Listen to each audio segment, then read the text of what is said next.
Bismillahirrahmanirrahim. Assalamualaikum warahmatullahi wabarakatuh. Alhamdulillah, sahabat Al-Azhar, hari ini kita berkunjung outing kelas di tempat Afif Farm. Tempatnya beliau teman saya, Mas Afif. Insyaallah hari ini kita mau eksplor bagaimana peternak secara umum dan secara khusus untuk bisa menghasilkan keuntungan dan juga bisnis jangka panjang.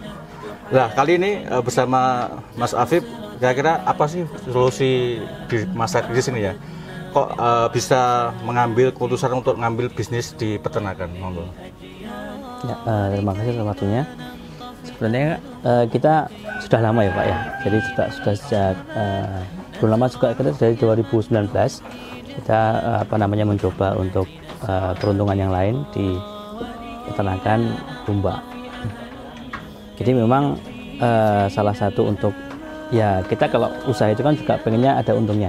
Tapi ya itu juga poin yang lain ya. Salah satunya juga yang pertama adalah untuk mencontoh teladan kita Nabi Muhammad SAW dan nabi-nabi yang lain. Itu memang mereka adalah para penggembala domba.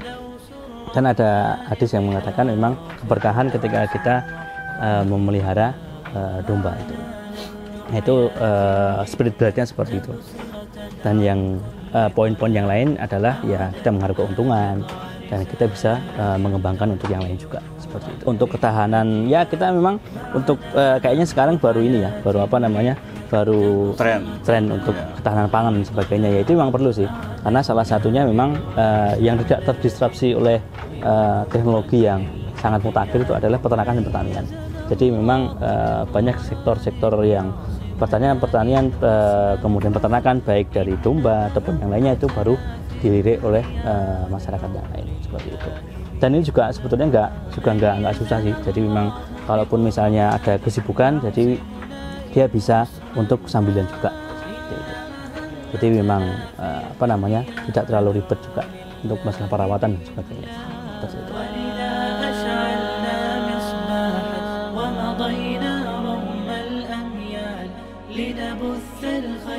Sekarang kita part kedua, itu bagaimana mengolah manajemen pakan. Nanti beliau bersama Bapak Afif akan menerangkan bagaimana yang diketahui bahwasannya pebisnis pemula itu sektor makanan tuh yang bikin boros. Monggo Bapak Afif, silahkan Bapak Afif. Ya, memang di peternakan itu salah satunya kos yang paling tinggi adalah pakan ya.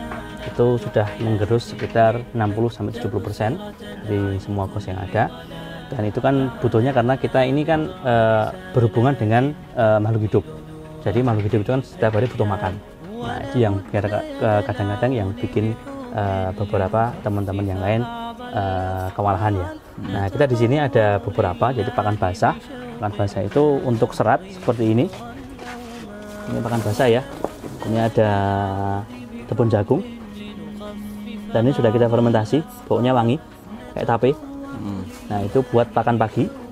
Nah, itu prosesnya adalah tepung jagung datang, langsung kita giling pakai mesinnya itu. Kemudian langsung masuk di seperti ini tong sebagainya. Langsung masuk fermentasi. Terus kemudian ada pakan kering. Nah, ini pakan kering ini. Konsentrat ya, Pak? Ya, ini campuran. Oh, nah, seperti ini. Nah, ini campuran dari ada kleci, ada konsentrat, ada pelet, terus kemudian ada genjet dan sebagainya. Jadi memang kita memanfaatkan sumber daya yang ada di sekitar kita karena untuk menghemat kos yang ada seperti itu. Terus kemudian untuk kita pakannya pagi, itu kita kasih serat, terus kemudian siang sama sore itu kita kasih untuk komboran, yaitu pelet dan sebagainya. Nanti setelah maghrib atau setelah isya kita kasih untuk serat lagi. Itu kalau yang kita lakukan seperti itu. Oke, baik teman-teman, inilah dari sesi 1 dan 2. Insyaallah alhamdulillah jazakallahu khairan Bapak Afif telah memberikan waktu untuk Al-Azhar Solo. Semoga nanti bisa berkolaborasi lagi lain kesempatan. Dan teman-teman yang lain, insyaallah kita akan mengunjungi beberapa bisnis untuk belajar bisnis bagaimana caranya. Nanti kita lanjutkan ke sesi yang selanjutnya. Assalamualaikum warahmatullahi wabarakatuh. Siapa kita? Calon pengusaha muda yang berharap mulia.